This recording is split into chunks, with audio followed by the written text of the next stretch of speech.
Hey everyone, I'm Devin, your friendly neighborhood board gamer, and this is Devin Talks Tabletop YouTube channel where the games are made up. What I say doesn't matter. And yet I keep returning to this. I'm not sure why, if what I say doesn't matter, but thank you for being here. I appreciate it.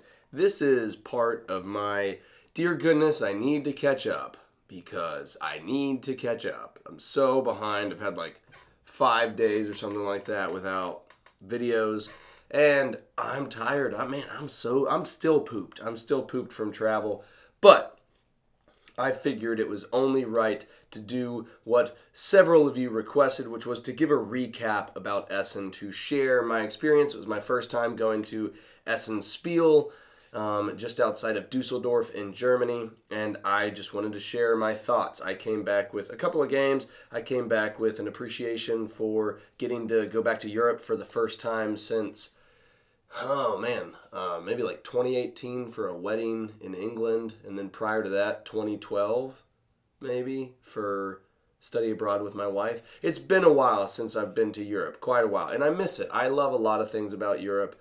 I love the food. I love the closeness. I love the public transportation. I love so many things about travel there and spending time there. So it was really nice to get back. It was really nice to get back. So Essen, Essen, Essen. Essen Spiel is huge. Obviously, it's the biggest board game convention in the world. Its corollary or contemporary in the United States would be Gen Con in Indianapolis. But Gen Con, it compares and it doesn't compare. Gen Con is huge, but it's also just like one large hall that is kind of in an L shape or a J shape, depending on how you're looking at it, how it's oriented. And it's quite large, it's quite busy, it's quite bustling. But Essen is just on another level. There were people who kind of teased or joked that there's not really much reason to go to Essen unless you're going to the Messe Convention Center. It's what it's just like there for, and it's so big. It's so big. There are 8 halls there. 8 halls, not just like one large one. There are 8 halls, and they are all of substantial size.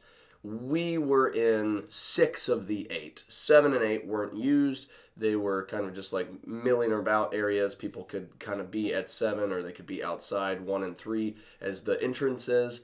But 1 through 6 were pretty much, if not 80 to 90% full, 100% full of booths. It was incredibly large, and also the size of the booths were much larger than typical conventions that I've been into in the U.S. If you're going to get a really large booth at, PAX Unplugged, Origins, Gen Con, all of these U.S. conventions, you have to spend a lot of money. I think the money goes a little bit further at Essen to get more sizable booths because the size of the booths were more substantial. And I didn't get to spend my convention time really doing like game demoing of my own volition at other booths or milling around constantly. I did get breaks. We did shift work, which shift work is nicer than full booth time, but it's also more difficult for the publishers because you essentially need 1.5 to 2 times the amount of employees. If you're going to be giving people breaks throughout the day that are larger, maybe half the day or a third of the day, you then need people to cover that. So it's much more expensive, but if you can get a gig that allows you to do that, it gives you more time to go around. And so I really enjoyed it. I demoed the booth at Oathsworn or Shadowborn Games. So not like it was still a good time, but I wish we would have been in one of the other halls that I think are a little bit more heavily trafficked. Oathsworn and Shadowborn, their booth was set up in Hall 6, which was kind of like the far back one unless you come in from that entrance, and it was more associated with all of the like tabletop RPGs or tabletop miniature booths. That was kind of its genre that it was within in terms of the location, which kind of makes sense given its size and what it is, but it's also doesn't make sense because of it's a board game. It's not a tabletop RPG. It's not a tabletop miniatures game.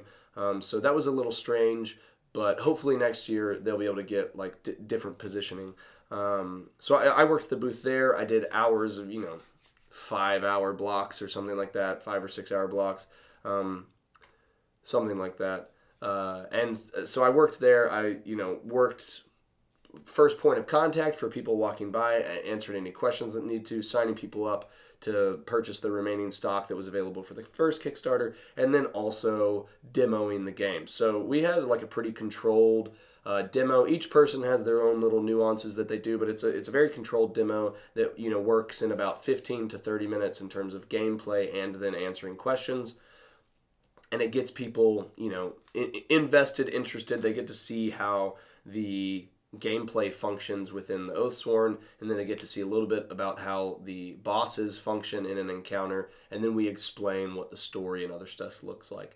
So I did a lot of that at the booth, and then in my off time I had meetings that I had scheduled and also just wandered around and looked for different stuff. Essen, just like Gen Con and larger conventions, could be paralyzing or overwhelming if you haven't been before. I kind of have a purpose. When I want to do something, I try to keep a controlled suggestion of what I'm going to do. And so this is my suggestion to people who haven't been to conventions, is to try to plan it out in a way to where you're not trying to take in everything at once. My goal is like every day, if you have time, like if you're trying to figure out how should I go to a convention, every day I would plan 2 or 3 games that you're interested in. Just plan 2 or 3 games that you're interested in and either sign up to demo them or go and, if it's first come first serve, wait to demo them. That kind of gives you like intent. I had games that I wanted to go play and demo. It was just because of the time that I had at the booth, the time that I didn't have at the booth when I was free, I combined between relaxing a little bit, like trying to go get food or drink or something, and then also just meeting with people. Like I've gotten to the point where I know enough people at conventions and across different publishers and designers and stuff that when I see them, I prioritize getting to spend time with them over food or going to play games or something like that, just because I don't get to see people as much as I want to, and conventions are a really, really good time to like just talk face to face. So I kind of prioritized that. But if you're just someone who's just going to play games and check out stuff, I would take a couple, just 2 or 3 games a day that you're like, I really would like to prioritize checking this out, and just go demo them. That kind of gives you a location and an intent and a schedule on your calendar. That kind of helps orient you, because if you've planned those things, you can say, okay, I'm going to get breakfast and then I've got this game. Then I'm going to go get lunch and I've got this game. Then I may have, a half hour or 45-minute block. So I'm going to go wander in this part of the convention hall. I think part of people's problem when they go to a convention like this is, number one, they may be by themselves, which sometimes you can't find friends or other people in gaming groups to go with you, or you don't know people, so you're there by yourself. That happens, and depending on the type of personality you are, that may bother you more, that may bother you less. But if you're there by yourself, then kind of giving yourself anchor points throughout the day and spatially in the convention, I think, is useful. When you're going to a convention, because there's so much stuff, it can be overstimuli. And what I mean by that is, you may want to go see a bunch of different things, but if you don't create concrete decision points or time slots to go do that, then you're like, I'm going to go find everything. And then you're like, and you kind of wander aimlessly, and you're like sensory overload whenever you're going through stuff. I think that the best option is always to just, have enough of a schedule to give yourself concrete plans, but also give yourself enough flexibility. A nice middle ground is good there. And another thing is, the impulse is going to be to do everything. When you go to a convention, you're like, there's 15 things on my list. And logistically, you might be able to only do 10 of them, but you're like, 15 things, I got to do that. I would just prioritize the ones you really want to do the most, and then also be sure to factor in like break time for yourself. I have the ability to be extroverted when I want to be, but I also desperately need time to decompress and just be myself. And maybe that's completely by myself, or maybe that's just with a couple of close friends or people that I'm spending time with rather than a larger group. So just like know yourself and know when you need a break. and know, you know, when you're able to go and when you need to stop. Essen is particularly like one that I would share that advice for, because there are so many halls there, because there are so many publishers, so many games. You can easily kind of get lost in the experience a little bit. And when you do that, like, I mean, I think the experiences are almost always worth it. But if you don't give yourself some level of structure, it could definitely feel like you miss out on things. And because there's no like defined path for what you want to do, maybe you walk away from it feeling like you didn't get as much out of it as you wanted to. I feel like if I give myself certain expectations, when those expectations are met, and then when they're exceeded, I'm more content that way. And so if I'm like, oh, I'm gonna play 5 games, and then I play 7, cool. I played more than I expected to. But if I just play 5 games, I'm happy, because that usually means other stuff happened in the meantime. In lieu of playing a game, maybe I got to spend time with a friend, maybe I got to eat at a cool restaurant, all of that kind of stuff. So Essen's a lot of fun. I will say that also my advice to people for Essen would differ whether you are based in Europe or based outside of Europe. And I mean that in the sake of travel. I had like somewhat rough travel experiences. And also part of it was just logistics on my end. I was planning for what made the most sense time-wise, and then also what made the most sense for some of the flights that I was trying to find and what days. If you have more flexibility in your schedule, or you have the opportunity and time to plan a little bit more efficiently, where you fly to and where you fly from is very valuable, especially your connection times. When you're flying internationally and traveling internationally, having a wider buffer than what you would give yourself domestically is smart. And then also just remember that you're in a different place. Like Essen is in Europe. Europe has fantastic public transportation. They have a very sophisticated like continental network of trains.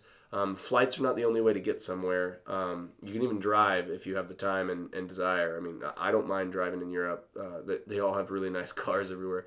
Like the baseline is like BMW, Mercedes, Audi, all that stuff. So it's nice rental cars. But all of that to say, plan your travel well. Like I had, very long travel days on the beginning and the end of my trip, and that kind of like exhausted me before I got there and continued to wipe me out at the end of it. So there are ways to plan around that.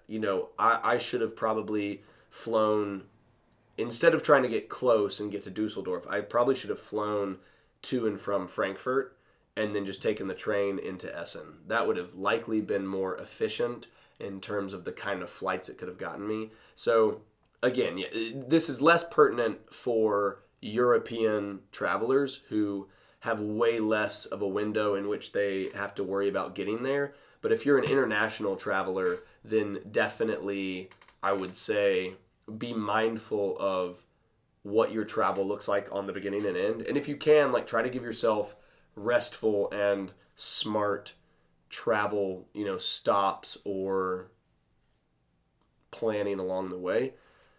That's definitely something that in my mind I'm going to try and do better next time, is be more mindful of the type of travel I'm scheduling for myself and the certain locations. Again, it was kind of rusty, kind of out of international travel. I hadn't done it in a while, so I was like, I'm just going to get these flights without really thinking about it, which I regret a little bit now. In terms of the overall experience, like Essen itself, the location, you've got a massive convention center, 6 different halls of stuff going on. You've got a pretty active and accessible thoroughfare, just a little bit of walking over, that has a ton of food options if you want to walk away from the convention center, if you're talking about breakfast meals before you go to the convention, if you're talking about dinner meals after you leave the convention. Then, of course, just like with most conventions, you have food access there. You've got all of these different food trucks that are located there. You've got cafeterias. You've got just a lot of different options to give yourself food, give yourself drink and refreshment, and kind of go in and out of the convention experience. There's like a central hall that's got stuff like crepes, sausages, bratwurst, pretzels, a lot of core like German like fair food or like easy to eat food, and then you've also got other different ethnicities there.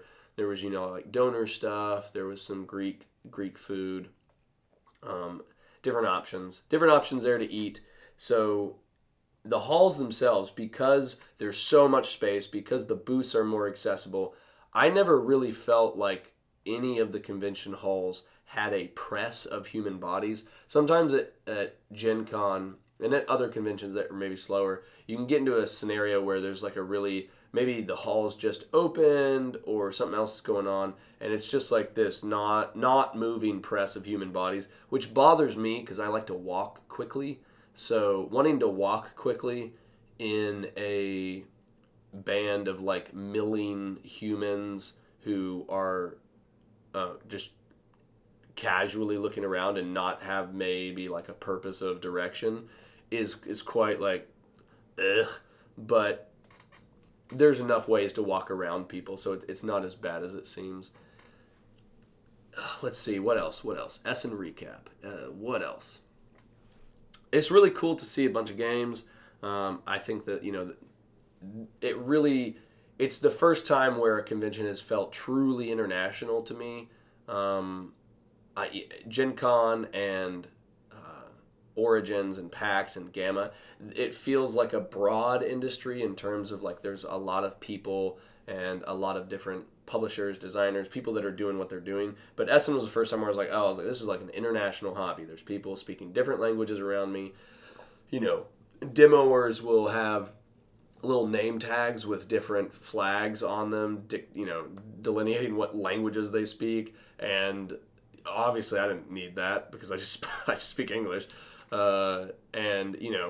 Someone would be like, "Oh, I'm sorry, I don't speak very much French." And like when a U.S. person says that, that means we can say like "oui" and "baguette." And when a European person says that, it means they're like half fluent and they just don't speak it perfectly. So it's really, it's humbling and amusing to be there because it is such a different environment where you have all of these different cultures and different countries that are mingling together. All these people that, speak a common language of board games, and that was really cool to see that. I enjoyed that a lot. Man, what else? Is there anything else? Once again, I didn't really go and intend to come back with games, but I'm never going to not say no if it's a game that I'm interested in, and there were a couple that I was interested in.